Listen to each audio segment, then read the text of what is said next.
Welcome back to A Story to Tell from the campus of Dixie State University. You know, we tell you we always have a great show coming up, but this is a special show that is dear to my heart and dear to the heart of these three people we have here. Braden, Leslie, and Lori. Tell me about yourselves, one at a time. We should start with the oldest. What are you looking at me for? I'm the oldest, but the shortest. And this is my brother Braden and my sister Lori. What would you like to know about us? What was your maiden name, Leslie? My maiden name was Lindstrom. In fact, I still use that because I'm very proud of my maiden name. You have a father that was an artist of some note. Tell me about him.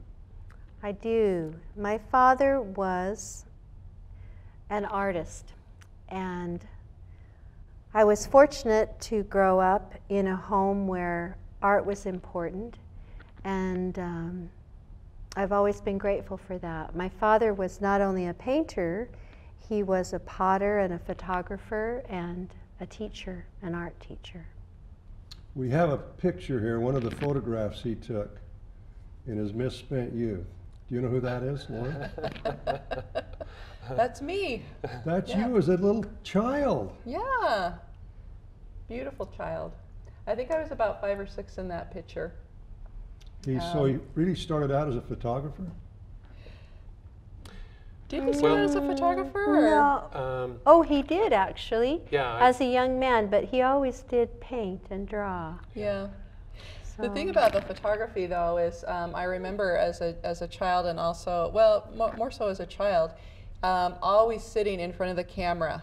You know, he would put the paper up on the wall like he did in that photo, and he'd make us sit there and take our picture after picture after picture, and it was just like, oh, it was just not.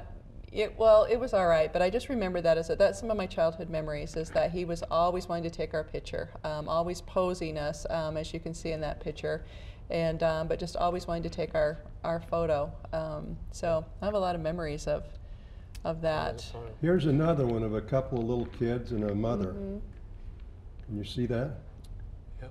We Who was can. that?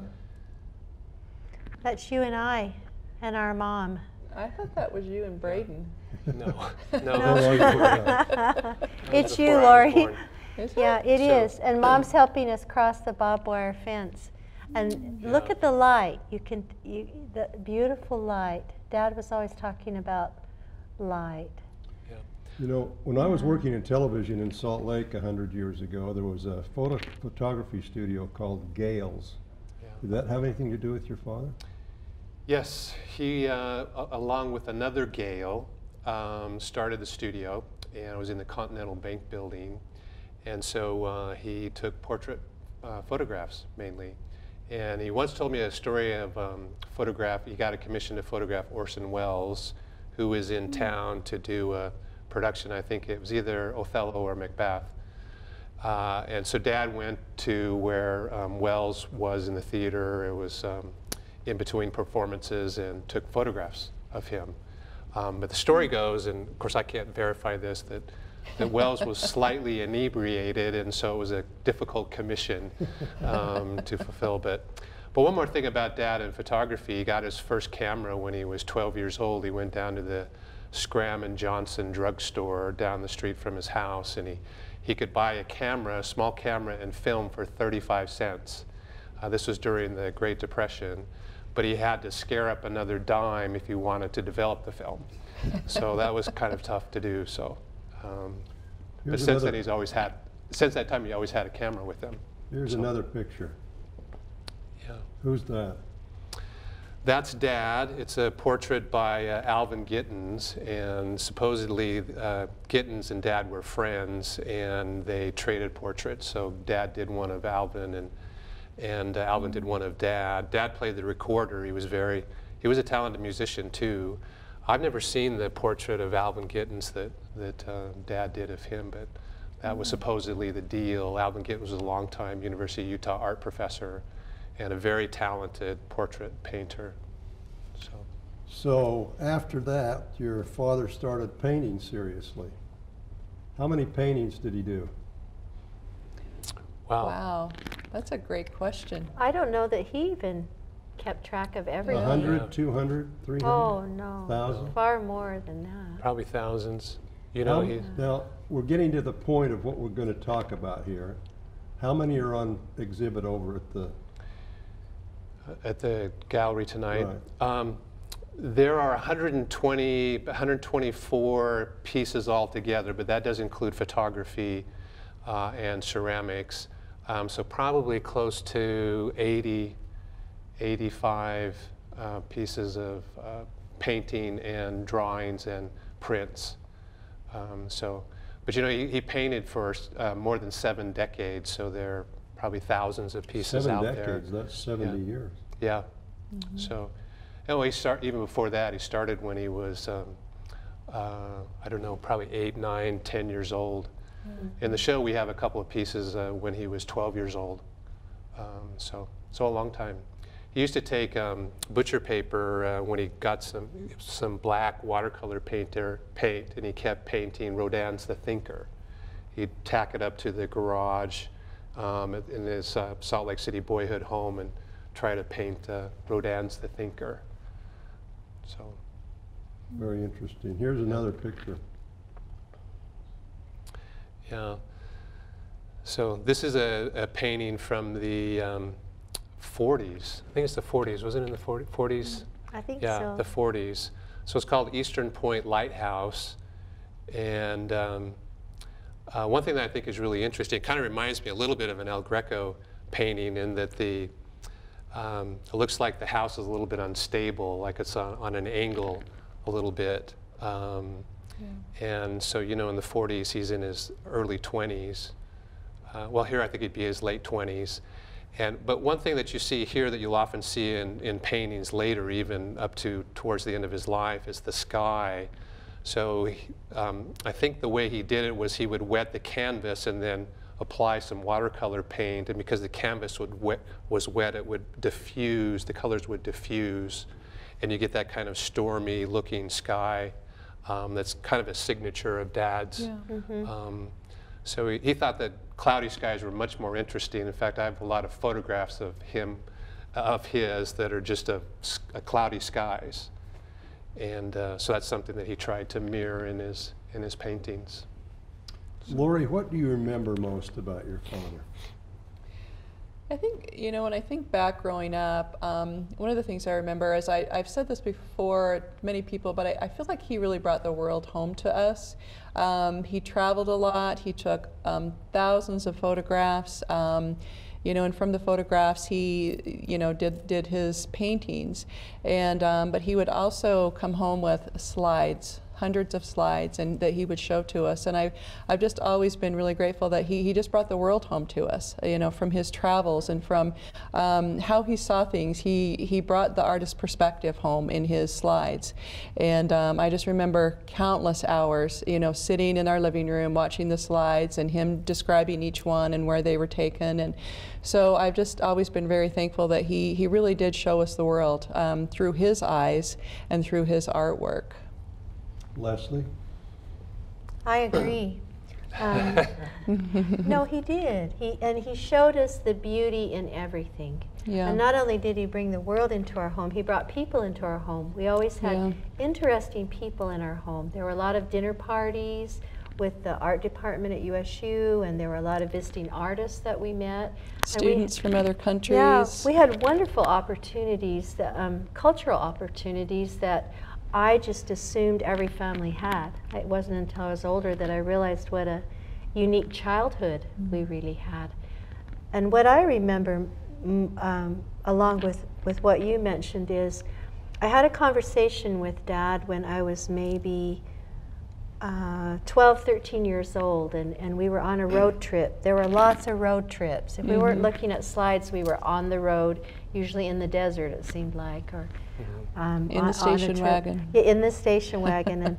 But this particular trip, I was the only one in the car, and we were talking about different things, and he said something about, we were talking about the landscape and how beautiful it was, and the light, and he said, you know, Leslie, he said, it's not that people don't appreciate art, and he said it's that people don't know how to see. He said when you really learn to look at the world, he said that then you really see the beauty in the world. And when I said, "Oh, Dad, look at that butte or mesa or sunrise," and I said, "It's so beautiful," and he said, "Well, why is it beautiful? What do you see?" Mm. And I remember one time he even opened up a piece of fruit, a pomegranate, and he said, "Look at that vibrant color." And I really feel like he taught us to look, and then to see. And I've always been grateful for that. Braden? I remember being about 12 years old, and I had long hair, and I didn't want to get a haircut. And my dad was bent on me getting a haircut, and so I ran away from home. How far did you get? He came back.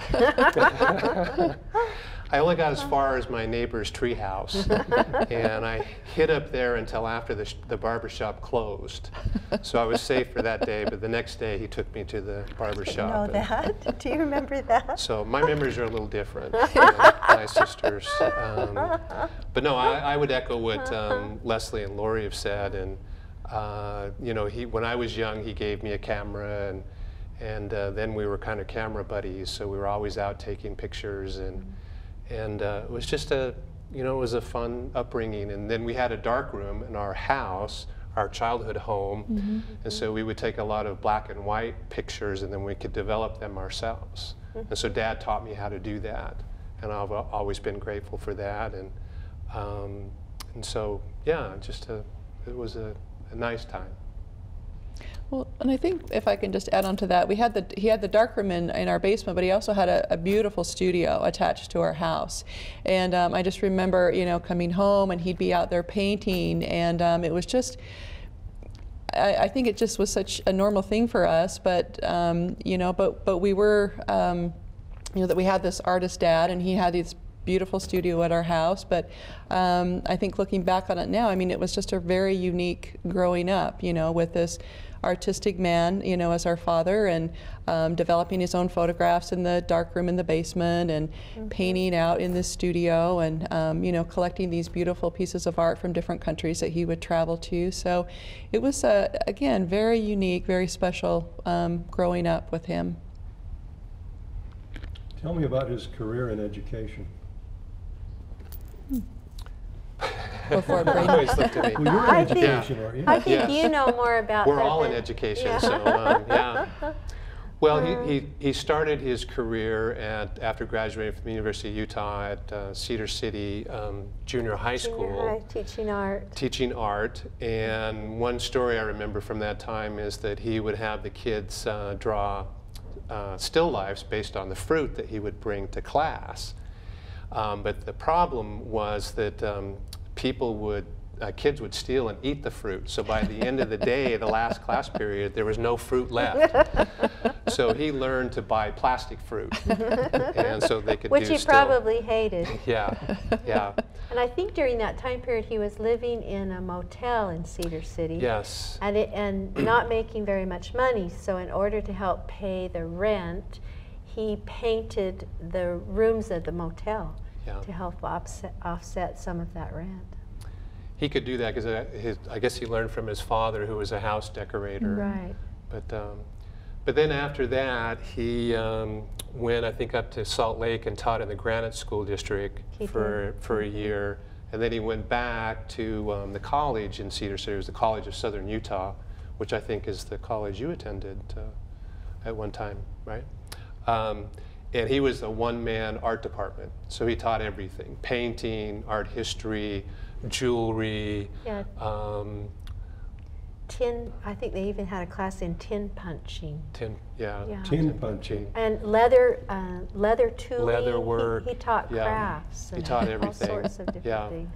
And so he was there for a couple of years, and then he took a job at Utah State University, and he worked there for 27 years. And so he taught art history, painting, ceramics. Started a ceramics program at Utah State.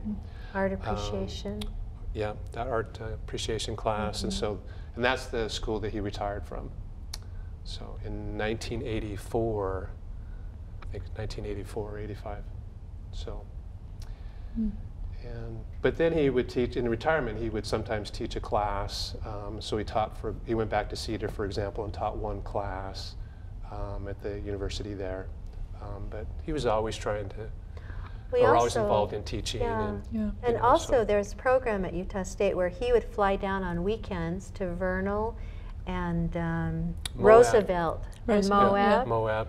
And he'd fly down like Thursday night, teach some art classes, and be back in class at Utah State on Monday morning. So he was gone quite a bit. Yeah. Let's look at some more of the paintings. Yeah. So this is a painting of Gloucester, Massachusetts, the boats there. Dad had a lifelong fascination with boats, which always surprised me a little bit because he never learned how to swim. So maybe the boat was kind of a place of refuge. And he never owned a boat. Yeah, he never owned a boat either. But people who go to the show, you'll see that there are a number of paintings of boats. But he went back to Gloucester and did a series of paintings, and I think that's the trip that he was on with LeConte Stewart, who was his mentor and a very well-known Utah artist. And they drove Dad's Model T or Model something back east, and I think LeConte, it was such a weary trip. You know, it was I think there was a hole in the floorboard and no air conditioning, and so LeConte said, "I am not driving back with you." So he took the train back, and Dad drove by himself back to Utah after that summer. So Well, let's look at another picture.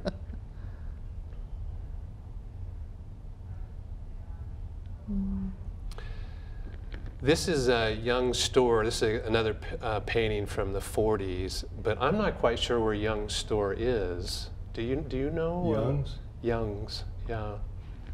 It's not in Modena, is it? It could have been. No, that was Lund. Lund store. Do you know where Young's store is? So I don't either. I wondered if it was part of the Bingham, the town of Bingham, but I don't know. it might be, yeah. But that's, again, from the 40s, so very early watercolor. So Dad was, when he painted this, he was 20 years old. No, he was 30 years old. 1949, 30 years old. So, yeah. You have another brother. Tell me about him. He is well, how do you best describe Chris? He's our youngest brother. He's the youngest. He's the baby. Yes. So he's been, I think, very supportive of Dad's work, very appreciative of Dad's work, and admires what he does. And his name is Chris. He retired from the military. He served in Iraq just before he retired. Now he's a businessman, and he spends a lot of time in the Middle East doing various and sundry things. We don't know all of what he does, but he does work with a British security company. So he regularly visits Afghanistan and Iraq. But he spends most of his time when he's overseas in Africa, so he's in charge of that area, helping businesses and governments with their security concerns. So he's married, has a lovely wife, and they live in Maryland with their 4 children. So. Tell me about your schooling, what you do. I'm currently a professor at Dixie State University. I'm an assistant professor. This is my 3rd year teaching here full-time. I'm in the English department, and I teach writing composition courses, and also I help with students who are interested in teaching secondary education English. I also teach a film class, and that's kind of my creative outlet. I also write screenplays for film. I wanted to do something creative. Of course, we all had to do, well, we didn't have to, but we wanted to do something creative because of Dad, and Mom is a very creative person as well. So I write screenplays for films, and films that none of you have heard of yet. But will someday. Yeah, but maybe someday. So that's what I'm currently doing. Leslie? Yes? Tell me about yourself. Oh, about my education, or? What you do. I have an undergraduate degree from the University of Utah, actually in ballet, from the Department of Ballet and Modern Dance. And then after I raised my family, I went back to school, and I have a master's degree in education from the University of Portland. And next year I will retire from teaching elementary school.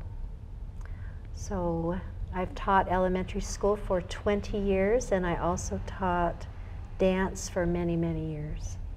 Lori? Well, I live out in Colorado, and I currently work at a high school. I work as a counselor in an alternative program, and also as a graduation advocate, helping students stay on track to graduate on time. And so most of my career has been working with teens who are struggling, teens that are in trouble with the law or have a lot of other challenges in their lives, and that's just really been my life's work.